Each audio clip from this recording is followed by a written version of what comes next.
Bonjour, bienvenue sur Sudokanar. Dans cette vidéo, on va regarder un problème de ma composition intitulé German Whispers Sudoku. La variante German Whispers a été inventée par l'auteur allemand Christoph Seliger à l'occasion du championnat du monde qui se passait en Allemagne en 2019.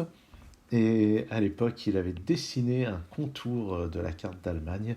C'était cauchemardesque, je n'avais pas touché à ce problème. Mais c'est quand même un genre très intéressant et c'est la première fois que je compose un problème de ce type.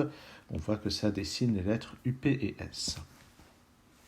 Alors la règle est très simple. En plus des règles du Sudoku, à chaque fois qu'on a deux chiffres séparés par un trait, l'écart entre les deux chiffres vaut au moins 5. Donc ça veut dire qu'un 1 peut être à côté d'un 6, d'un 7, d'un 8 ou d'un 9. Un 2 peut être à côté d'un 7, d'un 8, d'un 9. Un 3, ça va être 8 ou 9. 4, c'est forcément à côté du 9. Et symétriquement, le 6, c'est forcément à côté du 1. Le 7, c'est 1 ou 2. Le 8, c'est 1, 2, 3. Et 9, c'est 1, 2, 3, 4. Donc ça, ce sont les seuls appariements possibles. Et, oups, pardon, on voit que j'ai placé ici des longs whispers de longueur 7. Et alors, qu'est-ce qu'on doit comprendre là-dedans? Alors, une première chose à comprendre déjà, c'est que là-dessus, on voit que j'ai pas mis le 5 dans la liste parce que le 5 n'a aucun voisin potentiel. Et par exemple, dans cette zone, on sait que le 5 va être dans l'une de ces deux cases. Même chose par ici, et même chose par là. Autre remarque qu'on peut faire, c'est qu'un chiffre comme 4 ou 6 est forcément à une extrémité, puisqu'il a un seul voisin possible, et on voit que le 4 n'est pas à ses extrémités, donc le 4 va forcément être, ici, et ça pousse ce 5 là.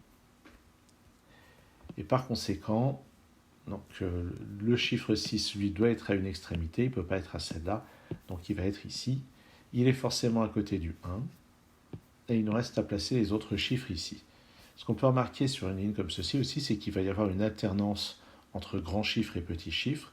Ici, c'est un grand chiffre, 7, 8 ou 9. Après, il nous reste 2 ou 3, 7, 8 ou 9, 2 ou 3, 7, 8 ou 9. Alors, je ne sais pas ce que c'est que ce trait qui est apparu soudainement. C'est vraiment intriguant. Une remarque en passant, on sait qu'un de ces deux chiffres est un 3, donc on ne peut pas avoir de 7 entre les deux. Le 7 sera forcément à côté du 2. Donc, si j'ai un 7 ici, ça sera forcément le 2 là. Si j'ai un 7 ici, ça sera forcément le 2 ici.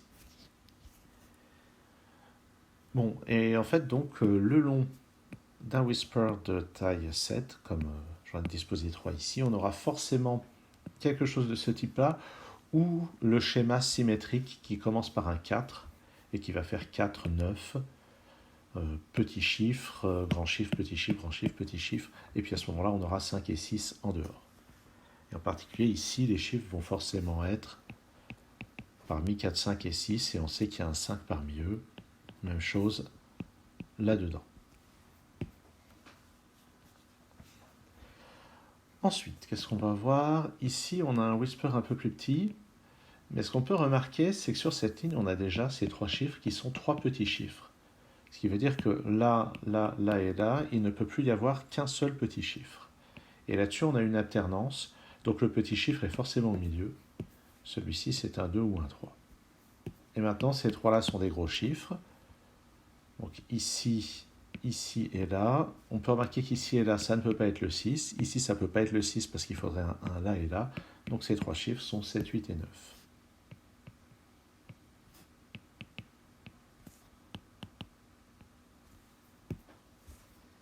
Ici, donc ça va être un petit chiffre, c'est 1, 2, 3 ou 4, mais le 4 n'est pas disponible. Donc 1, 2 ou 3. Là et là, on a deux petits chiffres. Ça ne peut pas être le 3, donc c'est 1, 2 ou 4. Il y a un 4 ici. Donc 1 ou 2, 1, 2 ou 4 à cet endroit. Une remarque qu'on peut faire, c'est que sur cette ligne, il nous faut encore le 5 et le 6. Ils vont donc être là.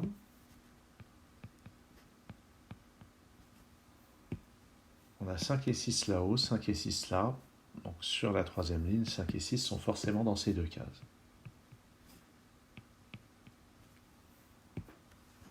Et puis là-dedans, il va nous rester un gros chiffre parmi 7, 8 et 9, et puis un petit chiffre parmi 1, 2, 3 et 4. Il en reste un à placer par là. Intéressons-nous à cette colonne et à ce whisper. On a une alternance, comme d'habitude, entre petit et grand, et ce qu'on peut remarquer, c'est que la nature de cette case est la même que dans cette case et dans cette case.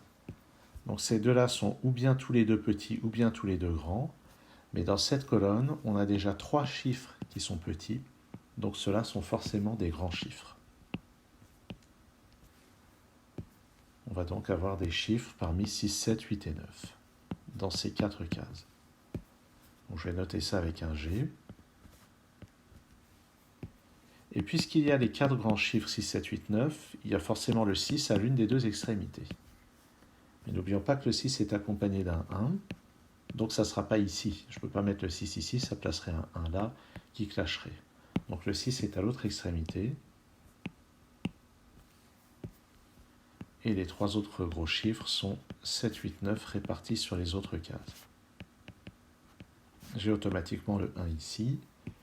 Et le 6 que je viens de placer clarifie un petit peu les choses sur les deux cases en dehors du whisper. Et puis j'ai un 2 et un 3 pour compléter la cage. Ainsi donc, qui avance bien. Et dans ce secteur-là, eh bien, je ne crois pas qu'on puisse dire grand-chose de plus pour l'instant. Maintenant, regardons un petit peu ce whisper. En particulier, la chose qu'on peut se demander... Ah, pardon, je suis en train d'oublier une étape. Là, il y a une étape assez délicate, mais que je trouve assez intéressante. Et ça concerne ce qu'il y a là. On voit qu'ici, on a une alternance grand, petit, grand, et les candidats sont grosso modo les mêmes. Mais il y a un candidat qui est plus contraignant, c'est le 3. Parce que si on met le 3 ici, comme petit chiffre, c'est forcément le 8 et le 9 qui l'entourent. Et ce qu'on peut remarquer, c'est que si on met le 3 ici, forcément je vais avoir un 2 ici et le 3 ici. Et à ce moment-là, c'est forcément le 8 et le 9 qui l'entourent, à la fois là et là. Et alors, me direz-vous, et alors, si on a 3, 8, 9 ici, 3, 8, 9 ici, eh bien, 3, 8, 9 n'apparaissent pas du tout dans ces 6 cases, donc ils doivent être là. Mais ces candidats ici, 1 et 2, empêchent cette possibilité. Donc ça, c'est une déduction qui est une élimination qui est assez cachée, mais que je trouve assez élégante. Donc ici, il est impossible d'avoir un 3. C'est donc un 2. Ça élimine la possibilité d'avoir un 7 ici. J'ai donc le 7 à cet endroit. Je récupère le 2 ici. Et voilà. Donc petite précision ici. Et maintenant d'avoir 2 et 4 ici et 1 là, ça nous dit que si cette case accueille un petit chiffre, ça ne peut être qu'un 3. Mais il y a le même phénomène. Si c'est un 3, il doit être entouré d'un 8 et d'un 9. Mais dans cette colonne, le 8 et le 9 ne sont pas disponibles. Donc je ne peux pas avoir de 3 ici. Donc ça, c'est forcément un gros chiffre. Et là, j'ai deux petits chiffres qui ne sont pas le 1. Ici, ça n'est pas le 3, donc c'est 2 ou 4. Et 2, 3 ou 4 ici. Et sur cette ligne, maintenant, j'ai un triplet 2, 3, 4. Donc ceci, ça ne peut être que le 5. Et je récupère le 4 à cet endroit. Et par ailleurs, dans ce triplet 2, 3, 4, on voit que le 4 est forcément dans une de ces deux cases. Donc ça, c'est un 9.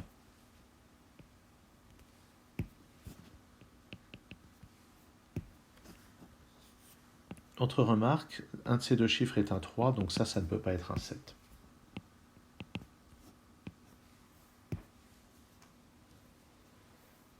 Les 6 qui sont là. Par Sudoku, ça me fait placer un 6 ici.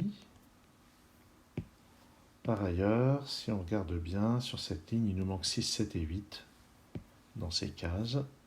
Et il y a forcément un 6 parmi ces deux-là.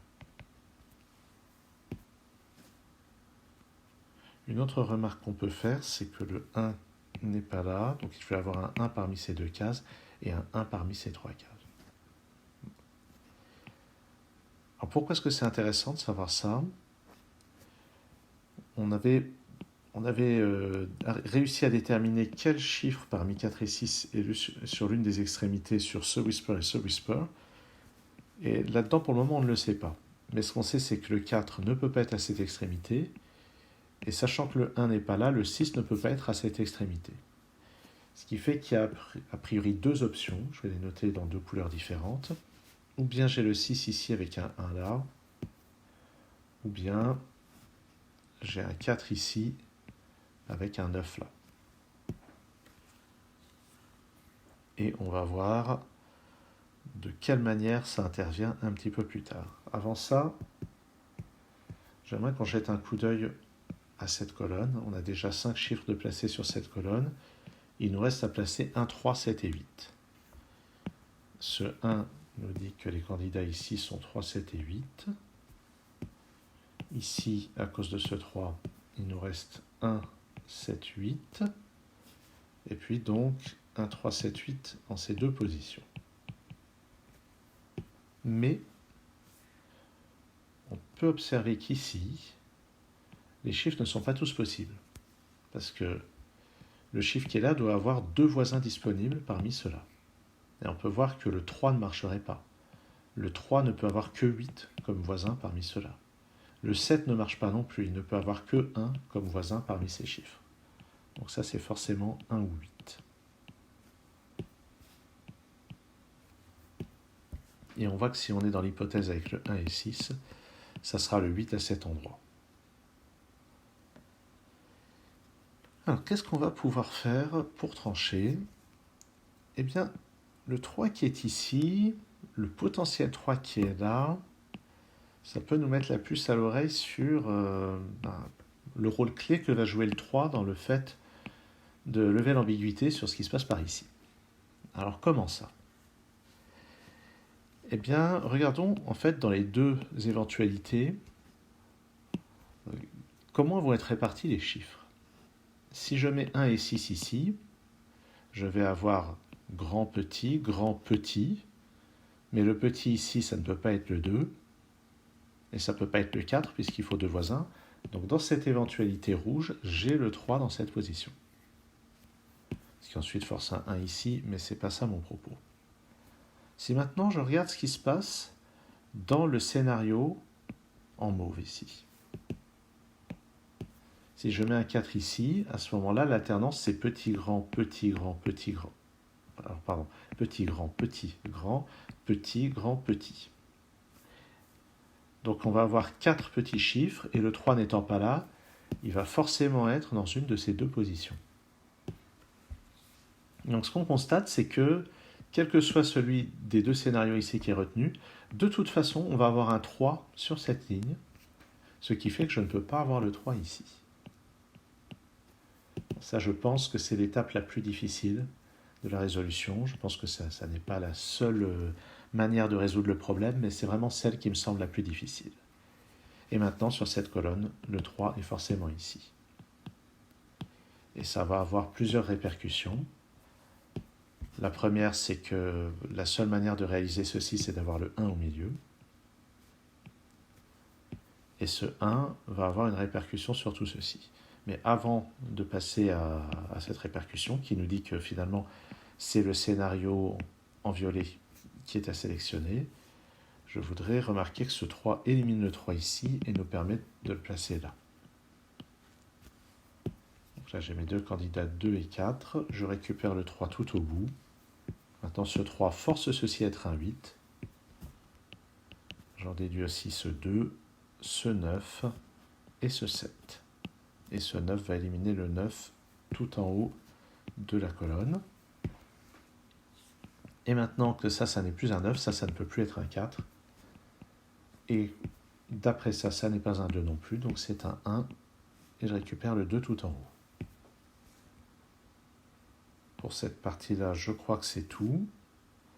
Donc je vais pouvoir revenir à cette partie-là. Et donc, comme on a dit, le 1 empêche d'avoir l'option 6 et 1 ici. Ça sera donc 4 et 9. Je peux effacer ce 9 et le placer à cet endroit. Je peux aussi effacer les 4 dans ces deux cases. Maintenant, on va compléter ce qui se passe là-dedans. Dans l'alternance, on va donc avoir petit ici, mais le 1 n'est pas disponible. Puis grand, ça ne peut pas être un 6, donc 7 ou 8. Ensuite, un petit chiffre. Ensuite, un gros chiffre, 7 ou 8. Et un autre petit chiffre, un 2 ou 3. Notons que le 3 ne peut pas convenir ici, puisqu'il y a forcément un des deux chiffres qui est un 7. Ce qui est la logique symétrique de ce qu'on avait par ici un peu plus tôt. Regardons, le 4 qui n'est pas là sur cette colonne, il doit être ici. Et le dernier chiffre de la colonne est un 7 ou un 8. Le chiffre qui est ici, à cause de ce 7 ou 8, c'est forcément 2 ou 3, le 1 n'étant pas disponible. Et puis, posons-nous un petit peu. Ce 1 ici me donne ce 3, qui à son tour me donne le 8, puis le 7, puis le 8, puis le 7. Ce 7 me donne aussi ce 8. Et maintenant, ce 7 empêche ceci d'être un 3. Vous aurez peut-être remarqué que ce 3 aussi l'empêchait d'être un 3. Certes, donc on va avoir le 3 à cet endroit. Ce 8 n'est pas là. D'ailleurs, à cause de ce 8, déjà, il n'était pas là. Je n'ai pas de 7 non plus ici, à cause de ce 7. Et ce 6 résout l'ambiguïté qui est là, ainsi que celle-là.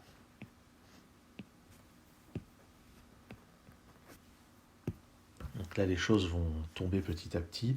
Dans cette colonne, il me manque un 3 et un 8. J'ai un 3 ici. Ici, il me manque un 1 et un 4. J'ai les chiffres ici qui me permettent de trancher. Dans cette colonne, il me manque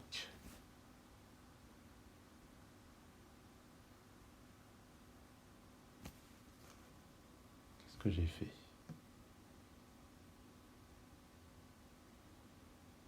Qu'est-ce que j'ai fait? Oh, pardon, j'ai mis un 1 et un 4, mais c'est un 1 et un 7. Voilà. Je suis en train de me dire, les chiffres qui manquent dans cette colonne, ça ne va pas. Maintenant, c'est un 2 et un 4 qui manquent. Donc, d'après ça et ça, le 2 et 4 se mettent ici.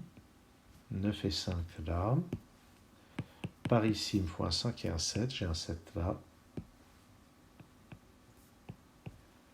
Je complète aussi avec 1 et 8. Dans cette colonne, il me manque 2, 4 et 5. J'ai 4 ici, 5 là.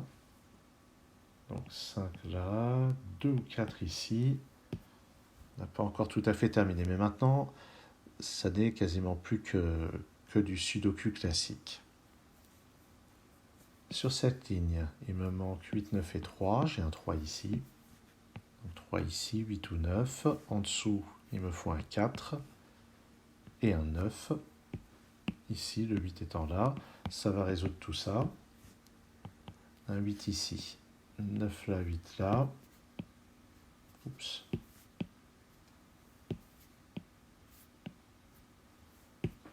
Ce 5 et 6, on ne les a pas encore. Ce 8 me résout cette ambiguïté. 7 ici, 8 là. Et ce 8 ne permet pas de trancher entre 2 et 3. Et à vrai dire, ce trait qui est là, je l'ai mis uniquement pour la symétrie avec ce trait-là. Il n'était pas du tout utile pour la résolution. Sur cette ligne, il me manque 2, 3 et 6. J'ai 2 et 3 ici, donc j'ai un 6 là. Ça sera un 2 là.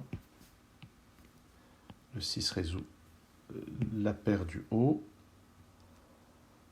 Ici, 7 et 9, j'ai un 7. Juste à côté, un 1 et un 5, j'ai un 5. Et ça doit permettre d'obtenir les derniers chiffres sans trop de difficultés. Et voilà, ça conclut la résolution de ce German Whispers Sudoku que j'ai créé il y a quelque temps. avec des étapes assez délicates, mais qui, à mon avis, mettent bien en valeur comment dire, l'intérêt que peut présenter cette variante. Merci d'avoir suivi cette vidéo et à très bientôt sur Sudokanar.